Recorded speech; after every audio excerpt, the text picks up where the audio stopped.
Hey guys, it's Dwight. I'm back. How are you? I'm going to do another pour this morning. I'm going to use another 20 by 20 canvas, and I'm going to use these colors that you see in front of you. And I'm using 3 of them from yesterday. I have a little bit left, and then I added some more, and I'll go over the paints with you real quick. So we're going to do a dump and swirl today.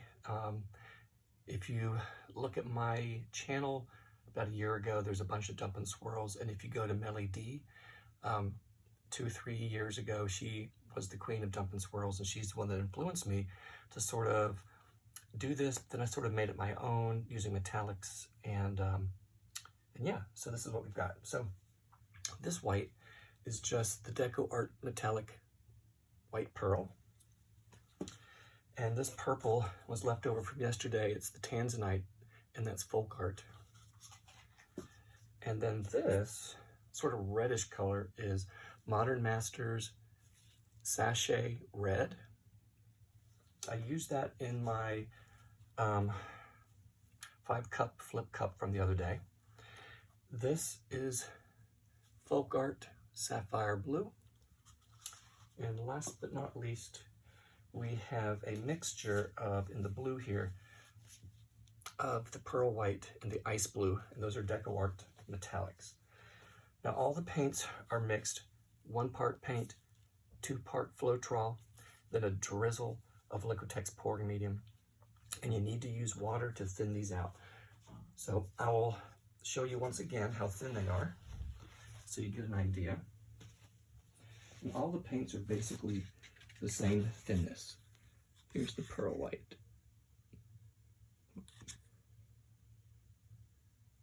It just kind of goes in, it doesn't sink, and it sort of doesn't leave a mound either. I don't know if you can see that.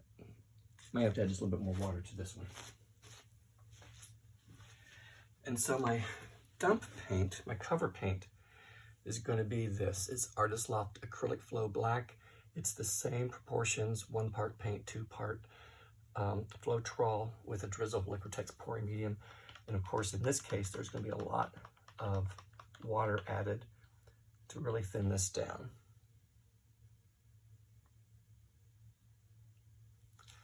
That should be good enough. So let me start by just prepping the corners and edges. I mentioned before why I do that. It's to make it a little bit tacky and sticky, so when the paint flows over, since it's so thin, it just won't expose the white canvas. That's the only reason why I use it. I use it on most of all my paintings, actually, if you've noticed. Whether I'm doing a white base or not, then I'll use white. And I just use the Artist Loft Acrylic Flow because it comes in big quantities, and you don't need a whole lot, oops, to cover your canvas and your corners.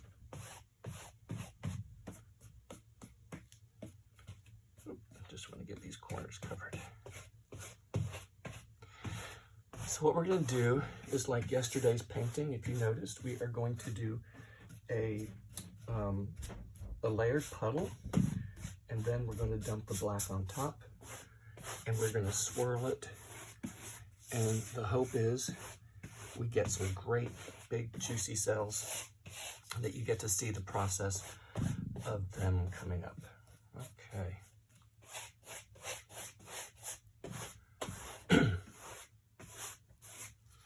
So let me just check the consistency, and then we'll get started.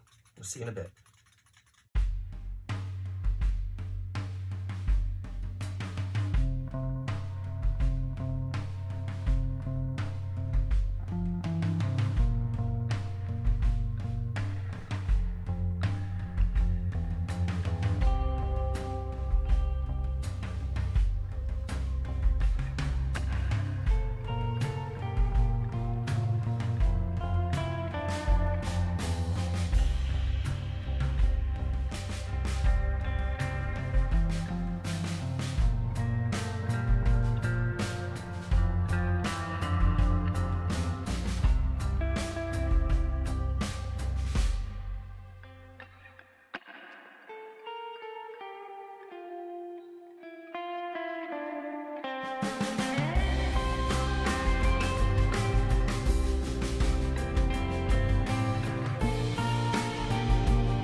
Hey guys, I'm back. That was actually about an hour. I had some things to take care of upstairs. So look at that. This is pretty, a lot of action going on in this one. I think my paints might have been just a little too thin. And if you want to know why, it's because they're sort of elongated, but I still think it's kind of cool. I love the way it looks, you know, like from a distance. It's got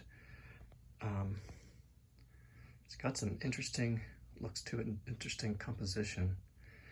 I'm glad I added the red, as you can see with the purple. A little bit more up through here, some up here. But yeah, it's kind of cool. So let me show you this one. This was yesterday's, and this is how it dried. It's almost looking like it's translucent and just like the blue in the middle. And this closed up pretty much, which is kind of cool. I didn't want it all too much black. I don't think this one's going to change much. I think it's going to pretty much stay as is. It's hard to get a good angle because I got light coming in my window here in my basement. So maybe I'll just keep it like this. Okay guys, take care. We shall see you soon.